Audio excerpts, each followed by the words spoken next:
Vamos a comenzar a realizar el análisis sintáctico de la oración simple.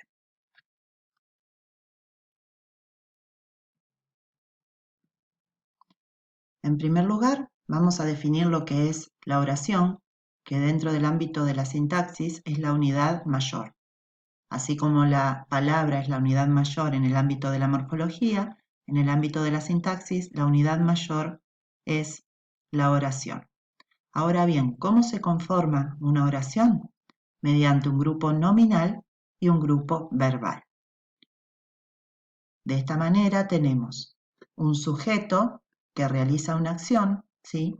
Que esa acción aparece representada en el predicado.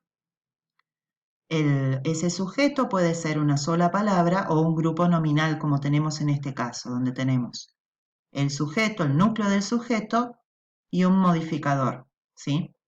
De la misma manera, en el predicado podemos tener un verbo solo o bien un verbo con sus modificadores, ¿sí? Entonces, la oración es un grupo nominal más un grupo verbal, ¿sí? También puede estar el grupo verbal solo porque en español tenemos lo que se le llama el sujeto tácito. Entonces, una expresión como camina o camina una hora todos los días también sería considerada una oración. ¿Cuál es la diferencia entre enunciado y oración? Enunciado es la unidad mínima de comunicación, ¿sí? Constituye por sí mismo un mensaje. Este mensaje no necesariamente es oracional. Tiene autonomía sintáctica, es decir, que aparece delimitado por pausas, puede estar representado por una oración y también por expresiones carentes de verbos, ¿sí? Entonces, tenemos distintos tipos de enunciados no oracionales, que son los que aparecen a continuación, y que pueden ser nominales, es decir, que el núcleo es un sustantivo, preposicionales, donde el núcleo es una preposición, pueden ser adjetivales, en donde el núcleo es un adjetivo, pueden ser adverbiales, el núcleo es un adverbio, o interjectivos, donde el núcleo es una interjección, ¿sí?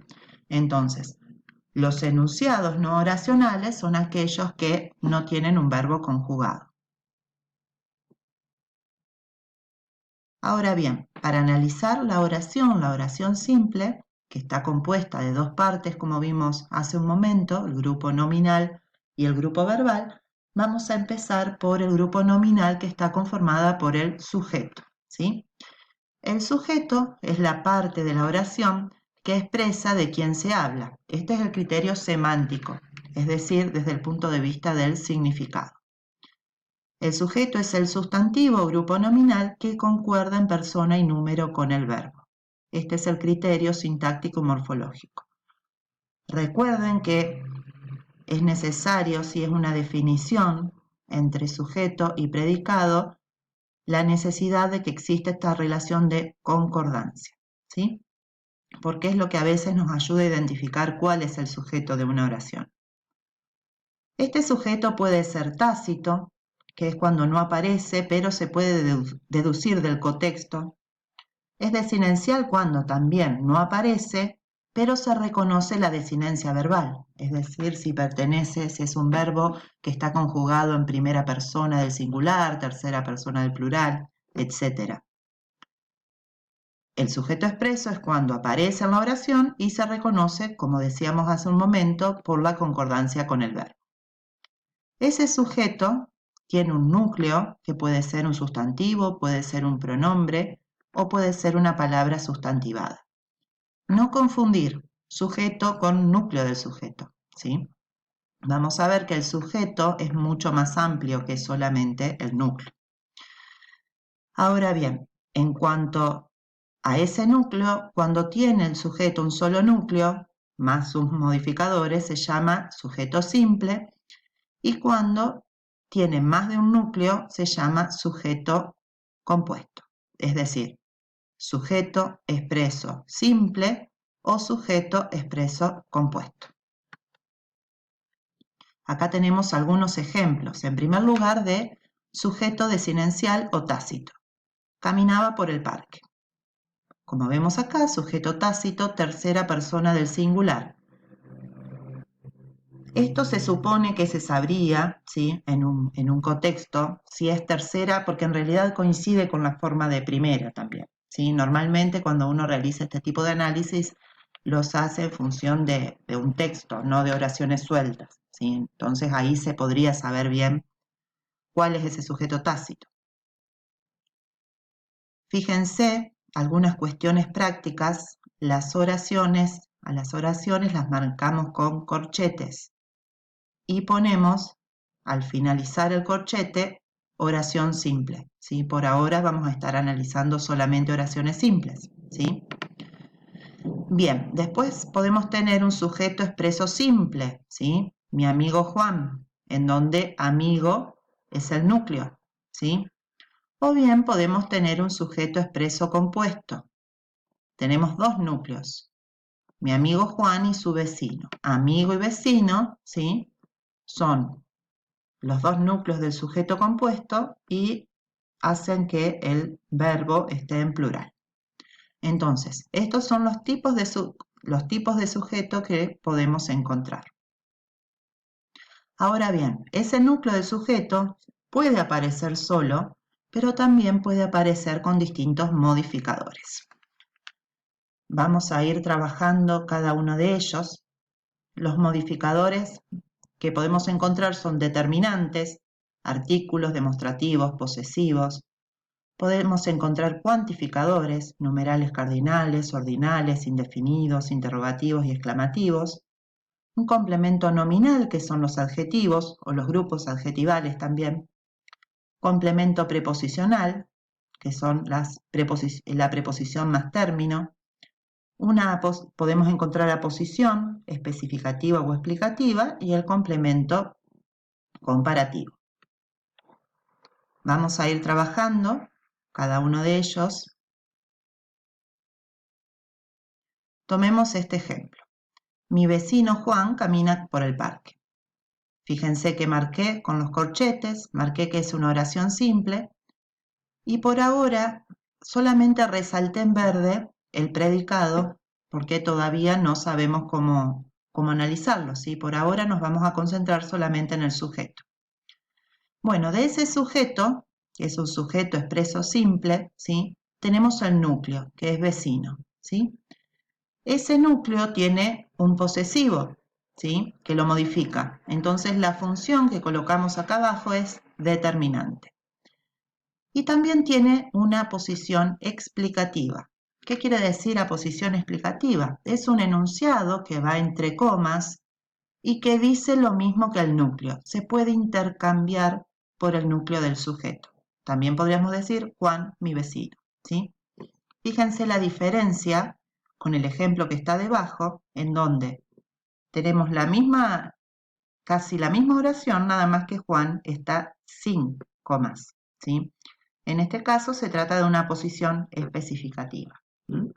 Tenemos mi como determinante, vecino como núcleo y Juan como posición especificativa. Vamos a la tercera oración, en donde el sujeto expreso simple es el perro de mi vecino Juan.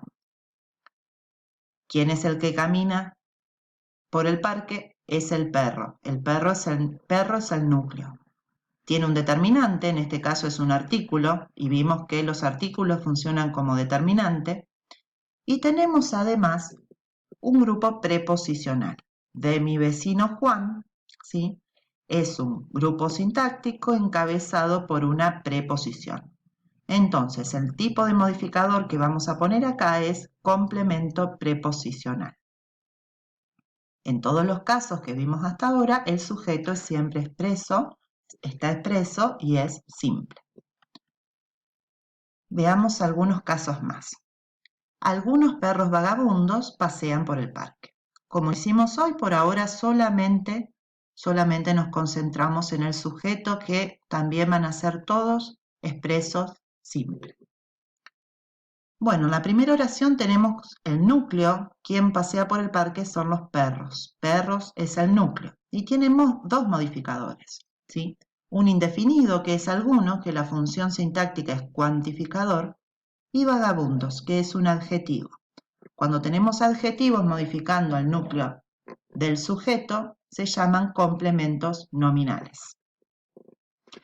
En la segunda oración tenemos como sujeto: algunos perros, abandonados por sus dueños, deambulan por el parque. En las primeras dos palabras igual, perros es el núcleo, algunos es el cuantificador, pero aquí tenemos entre comas abandonados por sus dueños. Fíjense que es un complemento nominal, ¿sí? No me dicen quiénes son esos perros, sino cómo son esos perros o alguna característica de esos perros, ¿sí? Este ejemplo lo puse a propósito para que no lo confundan con una aposición, porque una aposición no es todo aquello que está encerrado entre comas. Una aposición es una aposición siempre y cuando repita o diga, formule de otra manera el núcleo del sujeto. En este caso no reformula el núcleo del sujeto, sino que da características de ese núcleo del sujeto, por eso es un complemento nominal. En cambio, en la última oración tenemos: los perros de la cuadra, Pipo y Chicho, juegan en el parque, ¿sí? Todo esto, a pesar de ser tan largo, sigue siendo un sujeto expreso simple. ¿Por qué? Porque quienes juegan son los perros. Los perros es el núcleo, los es un artículo, por lo tanto es un determinante. De la cuadra es un complemento preposicional porque tenemos la preposición de. Y acá sí tenemos entre comas Pipo y Chicho, ¿sí? Que vendría a ser una reformulación del núcleo del sujeto, que es perros, ¿sí? Por lo tanto, esto que tenemos marcado aquí es una aposición explicativa. Bien, vamos a ver ahora